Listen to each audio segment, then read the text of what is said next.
Жапаров Садыр Нуркожоевич Кыргыз Республикасынын президентинин кызматына киришип жатып, Кудайдын жана элимдин алдында мамлекет башчысынын ыйгарым укуктарын адилеттүү ишке ашырууга, адамдын жана жарандардын укуктарын коргоого, Кыргыз Республикасынын конституциясын так аткарууга, элибиздин биримдигин жана мамлекетибиздин бүтүндүгүн, коопсуздугун сактоого ант беремин. Садыр Жапаровдун ант берүүсүн, коомчулукка болгон алгачкы кайрылуусун ошол күнү Борбордук Ала Тоо аянтында миңдеген жарандар түз эфир аркылуу сыналгыдан миллиондогон эл назар салып турду. Садыр Жапаров калың журттун алдындагы алгачкы кайрылуусунда ошол күндөн тарта Кыргызстан жаңы тарыхка карай бет алганын белгилеп, жаңы Кыргызстан өткөн тарыхына сыймыктанган, бүгүнкү жашоо турмушуна канааттанган, түп келечегине оптимизм менен караган эркин жарандардын өлкөсү болуп калууга тийиштигин эске салган. Өз кезегинде ал мойнуна кандай жоопкерчиликтер жүктөлөрүн сезип турганын белгилеген. Бизди, жалпыбызды, өлкөбүздөгү соңку жагдай, саясий процесстер ушуга кептеди. Бу сапар элибиздин улуу максаттарга умтулуусу, үзүлбөгөн үмүт, татыктуу жашоо тууралуу кыялы баарыбызды тооруган пандемия коркунучунан да күчтүүлүк кылды.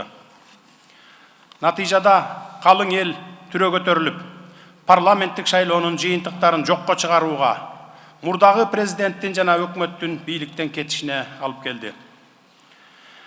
Өлкөбүз башаламандыктын жана мыйзамсыздыктын чеңгээлинде калаарда, улуттук ынтымакты сактоо үчүн 5 октябрь күнү элибиз аттанып, жапатырмак талап кылган кыял тилектен урмат үчүн чогуу чаран жоопкерчиликти тайманбай өз мойнубузга алып, абалды турукташтыра алдык.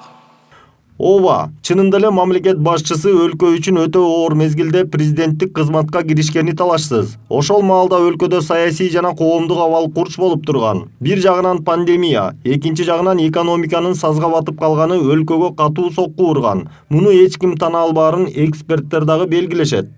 Ушундай кезде аябай мамлекеттин ошол бир төмөндөп кеткен, бардык жагынан, экономикалык жактан, саясий, коомдук абал жагынан төмөндөп кеткен абалда мен алып атам депчи. Бул абдан чоң жоопкерчилик ошол мойнуна артылды. Жоопкерчиликти, ошол чоң жоопкерчиликти түшүнүп, ошону колго алып, мындан ары ошо тартып кетем дегенди билдирет да. Анан эми ошол өзү президент болуп келгенде көптөгөн убадаларды берген. Ошонун ичинде болчу бул жанагы эң негизгиси бул коррупция менен күрөшүү, экономикалык абалды оңдоо жана мигранттарды кайра Кыргызстанга кайтаруу боюнча деген, мындан тышкары көп мисал кумторду национализациясы деген, улутташтыруу, бул көптөгөн маселелер бар болчу. Бирок ошолордун айрымдары мына иш жүзүнө аша баштады бүгүнкү күндө. Ошол маалда энергетика жаатында да катастрофалык кырдаал түзүлүп, тармактын карызы дээрлик 1,5 миллиард долларга жеткен. Ага үстөккө босток болуп, Токтогул кесинде да суунун көлөмү жыл сайын азайып баратканы байкалган. Муну эске алган Садыр Жапаров президенттик ишмердүүлүгүн энергетика тармагын өнүктүрүүгө басым жасай турганын инаугурациядагы кайрылуусунда билдирген болчу. Энергетика тармагындагы абал катастрофалык кырдаалга кептелип, 137 миллиард сом, 1,5 миллиард доллардын тегерегинде карызы бар экен. Албетте мындай абалдан чыгуу өтө оор кыйынчылык менен коштолоору айкын. Ошондуктан менин алгачкы президенттик жарлыктарым кризистик жагдайдан чыгуу, экономиканы жандантуу чаралары камтылууга багытталат. Ошентип чакан жана орто кестердин курулушу энергетика тармагында гана эмес, бүтүндөй өлкөнүн экономикасындагы маселелерди чечүүнүн жолу болуп калды. Мындай долбоорлордун ишке кириши менен жумушчу орундар дагы пайда болууда. Энергетика тармагынын эксперти Карыпбек Алымкулов орто жана чакан кестер дагы деле жетишсиз. Муну курууну уланта берүү керек экенин билдирип, жарандарды электр энергияны үнөмдүү колдонууга чакырды. Албетте,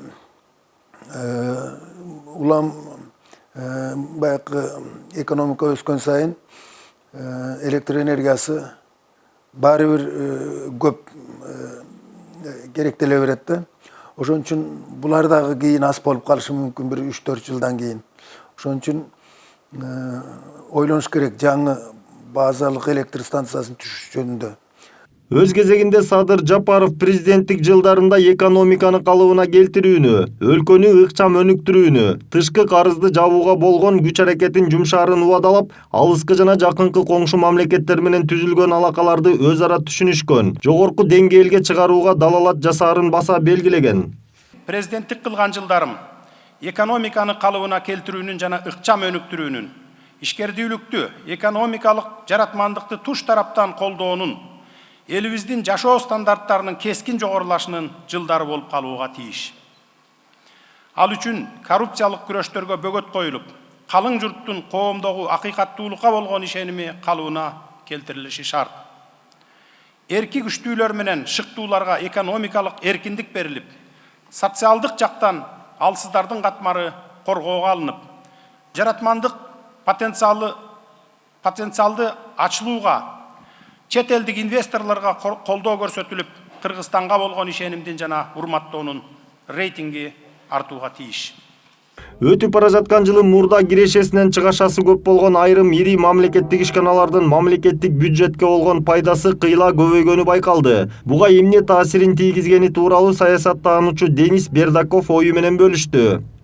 Ровно год назад, когда президент Садыр Жапаров говорил о том, что он начнет стремительно... Туура бир жыл мурда Садыр Жапаров коррупция менен аеосуз күрөшөм деп айткан сөзү болгон. Бирок элдин ишеними анчейин эле болгон эмес. Анткени Кыргызстанда 30 жылдан бери паракорчулук чырмалышып кеткен эле. Чындыгында эле өтүп бара жаткан жылы коррупция менен күрөш болуп жатканын байкадым. Мен таптакыр жоюлду деп айтуудан алысмын. Бирок көрүнүп турат. Бир эле мисал. Бир катар мамлекеттик ишканалар жабылды. Анткени алар салык төлөбөй келген. Кээ бирлеринин кирешеси көмүскө деле калып калчу.